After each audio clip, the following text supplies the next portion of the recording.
প্রিয় বন্ধুরা, রমজান মাসে শয়তান আপনার সঙ্গে কি করে?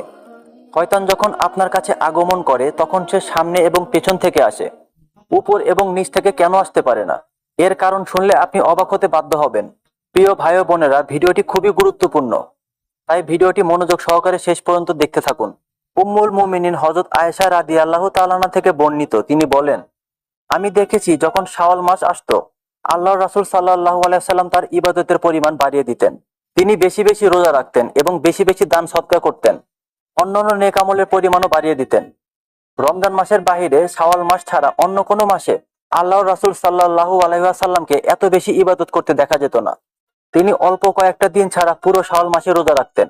এর কারণ হচ্ছে রমজানের আগের এই সময়টাতে শয়তান প্রস্তুতি নেয় আপনাকে রমজানের কল্যাণ থেকে বঞ্চিত করার জন্য।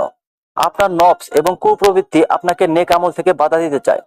আপনাকে ধোঁকা দেওয়ার জন্য শয়তান তার সঙ্গী সাথীদেরকে নিয়ে সরাসরি সামনে এবং পেছন থেকে আসে, এবং সামনে থেকে সে তার সঙ্গী সাথীদের মাধ্যমে রমজানের আগে আপনার অন্তরে দুনিয়াবি ভোগ বিলাস ও কামনা বাসনার বীজ রেখে যায়।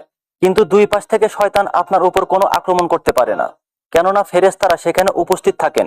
ফেরেশতারা শয়তানদেরকে বাধা প্রদান করে, এবং এটা আমাদের উপর আল্লাহর অনেক বড় রহমত এবং আমাদের উপর আল্লাহর ভালোবাসার একটি বড় নিদর্শন। সুবহানাল্লাহ। এখানে ইবলিস শয়তান কেন উপর থেকে এবং নিচ থেকে আসার কথা বলেনি, কেন শুধুমাত্র সামনে এবং পিছনে কথা বলা হয়েছে?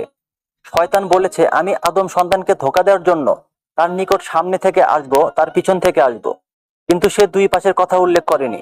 প্রিয় মুসলিম ভাই ও বোনেরা, আপনারা কি ভেবে দেখেছেন এমনটা কেন হয়েছে?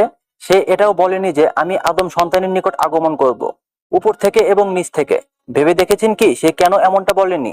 এর কারণ হচ্ছে সে জানে উপর থেকে আপনার উপরে আল্লাহর রহমত এবং দয়া বর্ষিত হয়, এবং যখন আপনি আল্লাহর কাছে আপনার দুহাত উপরের দিকে তুলেন, তখন আল্লাহ তাআলা আপনার মধ্যে কোনো মন্দ, কোনো বাধা, কোনো বিঘ্ন ঘটাতে দেন না।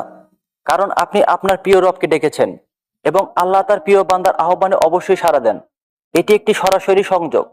আল্লাহ কুরআনে বলেন, হে নবী, আমার বান্দারা আপনাকে আমার সম্পর্কে জিজ্ঞাসা করে, হে আল্লাহর রাসূল, আপনি তাদেরকে বলে দিন, আমি আমার বান্দার খুব কাছে রয়েছি, আমি তার অত্যন্ত নিকটবর্তী। আমি আমার বান্দার আহ্বানে সাড়া দেই যখনই সে আমাকে ডাকে। সুবহানাল্লাহ। তাই তাদেরকে ডাকতে দিন, আমি তাদের ডাকে অবশ্যই সাড়া দিব। আর আল্লাহ বলেছেন, এটাই হচ্ছে আমার পথ।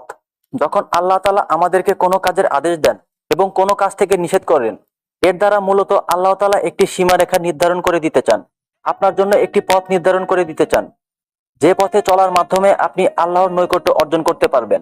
আপনি কিভাবে তার উপস্থিতি অনুভব করবেন? এক হাদিসে আল্লাহর রাসূল সাল্লাল্লাহু আলাইহি ওয়াসাল্লাম বলেন, যখন একজন বান্দা আল্লাহর দেয়া ফরজ ইবাদতগুলো করার পর বেশি বেশি নফল ইবাদত করে, তখন সেই বান্দা এমন মর্যাদা অর্জন করে, আল্লাহর এতটা নৈকট্য অর্জন করতে পারে যে আল্লাহ বলেন, আমি সেই বান্দার সাথে এতটাই আপন হয়ে যাই, তখন আমি আমার সেই বান্দার চোখ হয়ে যাই। সে যখন তাকায় আমার চোখ দিয়ে তাকায়, আমি তার কান হয়ে যাই। সে যখন শুনে আমার কান দিয়ে শুনে, সে যখন পথ চলে তখন আমার পা দিয়ে চলে, সে যখন কিছু স্পর্শ করে তখন আমার হাত দিয়ে স্পর্শ করে। তখন আমার বান্দা আমার কাছে যদি কিছু চায় তাহলে আমি তাকে তা দান করি। সুবহানাল্লাহ। সে যদি আমার কাছে আশ্রয় চায় আমি তাকে দিয়ে দেই। এবং আমার কাছে সবচেয়ে কষ্টের এবং অপছন্দের বিষয় হচ্ছে যখন আমি সেই বান্দার রূহ কবজ করার আদেশ দেই আর আমার সেই বান্দা মৃত্যু যন্ত্রণায় কষ্ট পায়। এটা আমি খুবই অপছন্দ করি, কিন্তু যেহেতু তাকে আমার কাছে আসতেই হবে, তাই তাকে এই যন্ত্রণা ভোগ করতে হয়। ইবলিস শয়তান আদম সন্তানের কাছে নিচ থেকে আসার উল্লেখ করেনি, কারণ যখন আল্লাহর বান্দারা জমিনে আল্লাহকে সেজদা করে এবং সেই সেজদা শুধুমাত্র আল্লাহর জন্য হয়, তাতে অন্য কারো সাথে শরীক করা না হয়, সেই সেজদার মাধ্যমে বান্দা আল্লাহ তাআলার সাথে সরাসরি সংযোগ স্থাপন করে।